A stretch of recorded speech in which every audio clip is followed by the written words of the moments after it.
A true friend doesn't run away when someone fails. They run to the person. Your friends don't need you as much when everything is going great. They're seeing dreams come to pass, success, celebrate with them. That's exciting. But when they really need you is when things aren't so great. They've made some mistakes. Life has thrown them a curve. The medical report wasn't good. When their faith is low, that's when you can make the biggest difference. They need some borrowed faith.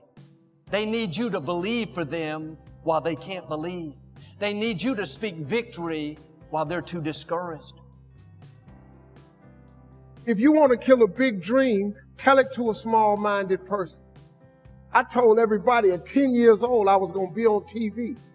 I had a little problem when I said that. I had a severe stuttering problem. I could not talk outside of my house.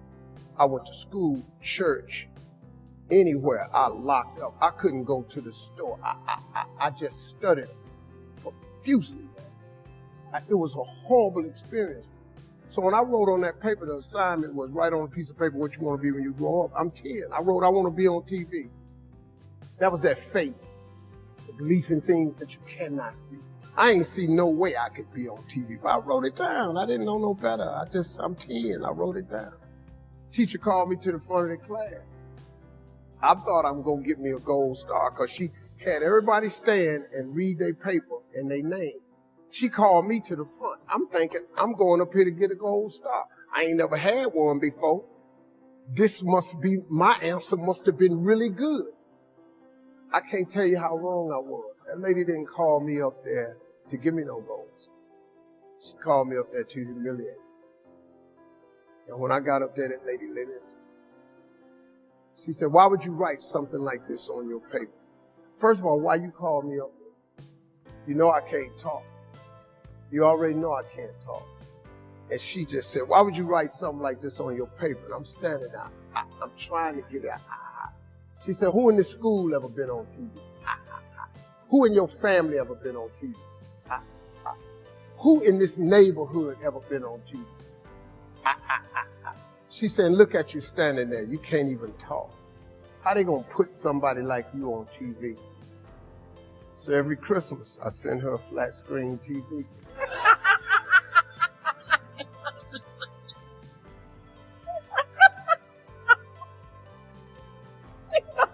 Because I don't want her to miss me.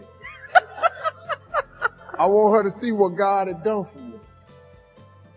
Your words become your reality. You are where you are today, in part because of what you've been saying about yourself. Words are like seeds.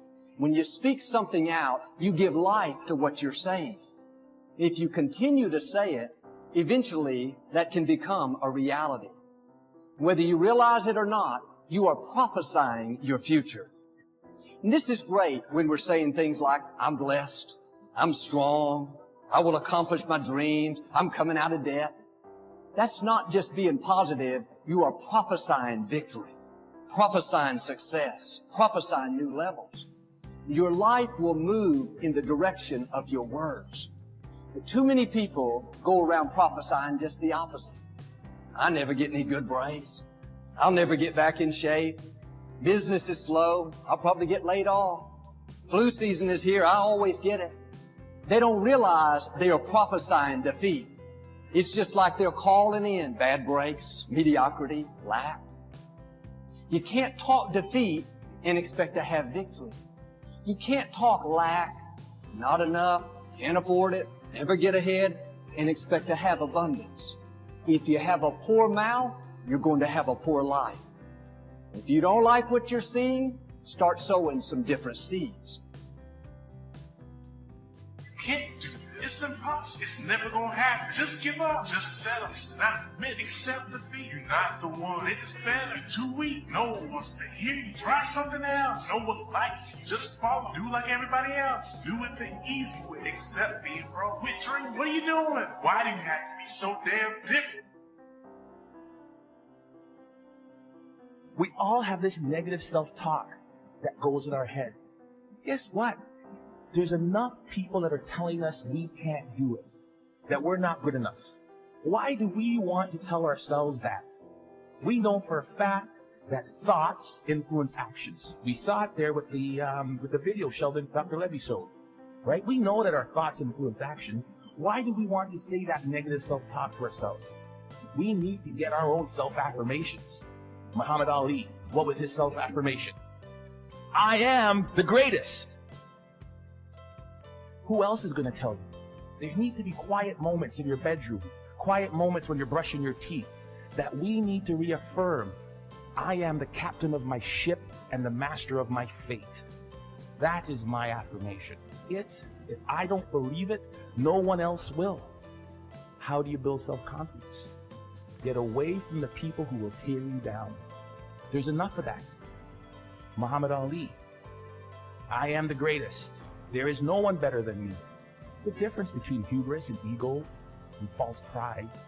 It's just reminding yourself in quiet, silent moments. I put it down on a list. It's right beside my mirror, right? About all the things that make me who I am.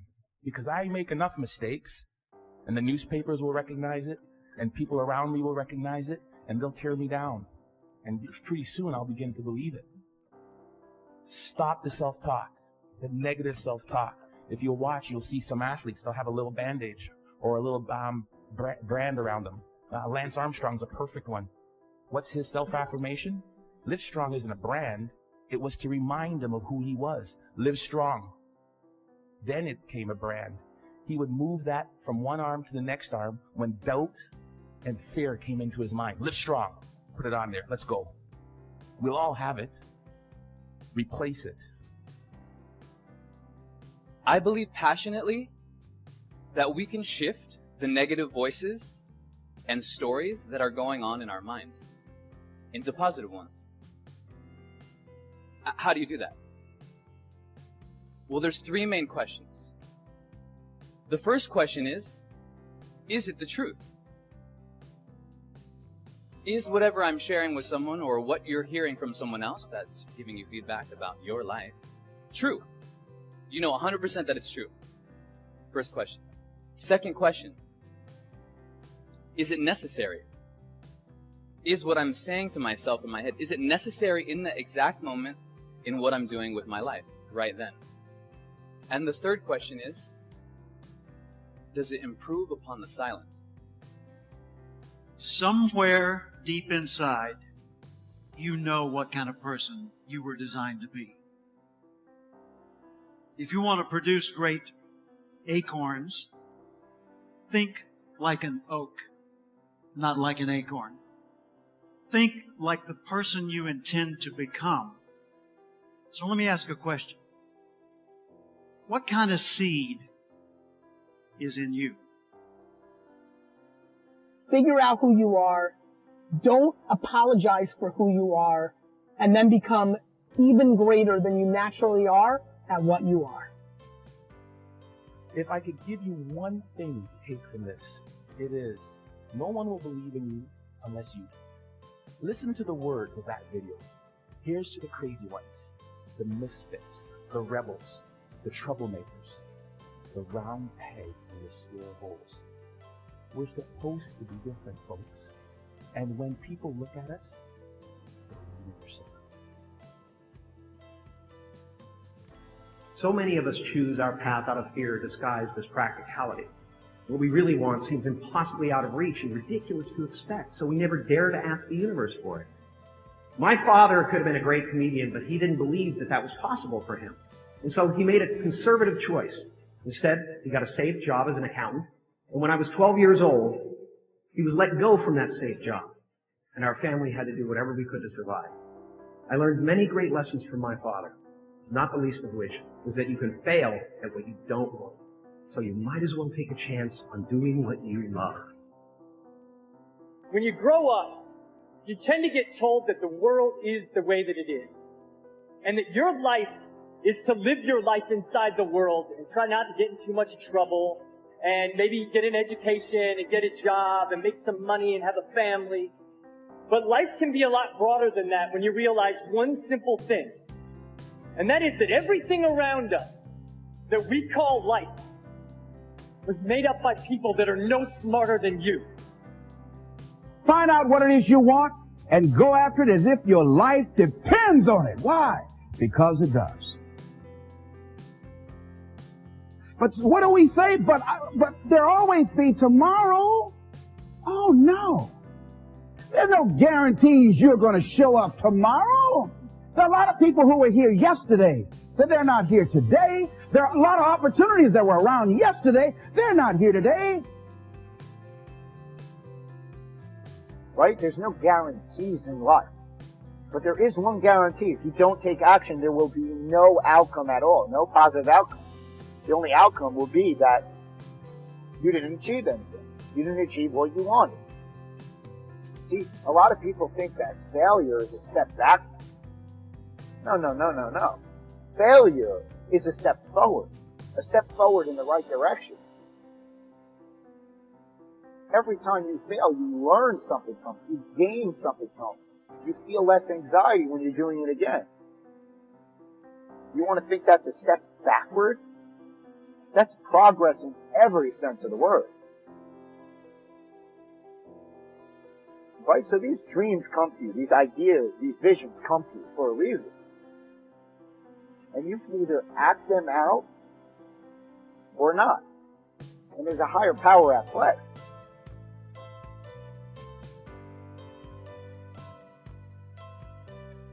I want you to look at your life right now and think about something that's important to you, something that gives your life a sense of value.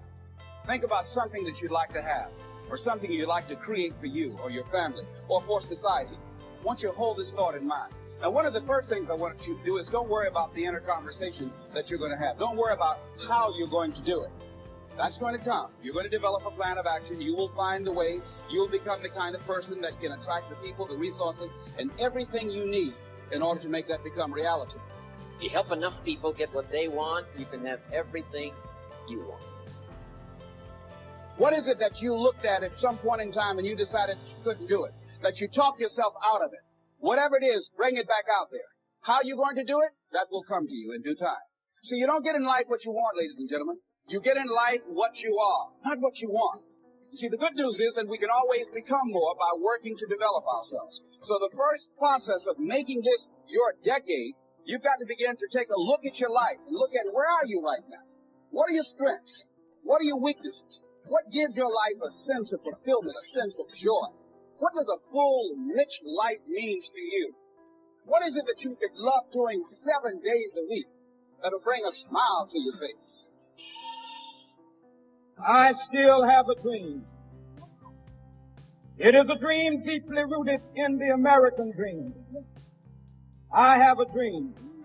Find out the reasons that you do what you do. Find out the reasons that will make you strong, that will make you walk by faith and not by sight.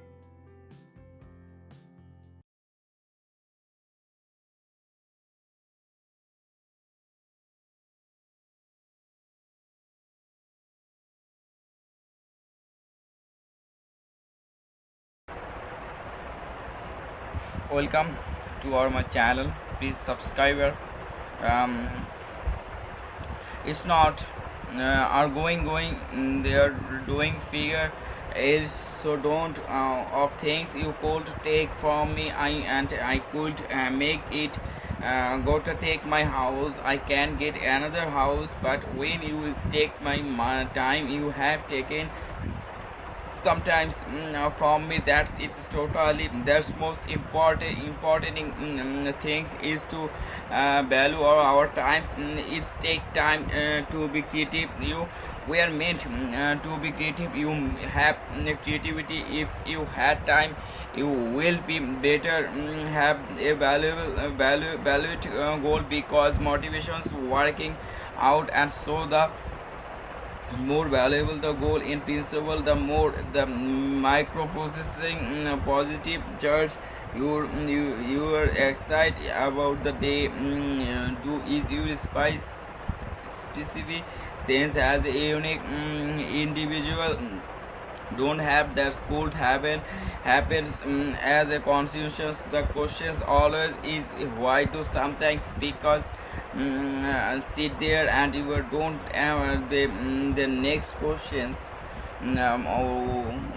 what will consult your own temperament, excitance, and you needed family, no need these things. And then family, careable, educational, schools, attemptions to you now. Those are that's what life is about. And if you don't have any left, is miserable days for you. Foreign. Don't mistake courtesy for contest. If somebody plays it by no they courtesy, you cannot hear a big one. Consultations I had small to compose a little found it turns what I learned to have to say the work till you get to the work. Don't try work, enjoy the way and the shower to work. Consultations impressions learned to say no. I am telling you is such easy to try to be a nice precious overloaded. Now you got to call a make takes it back some quickly. Here's what might be changed. I call you commit yourself.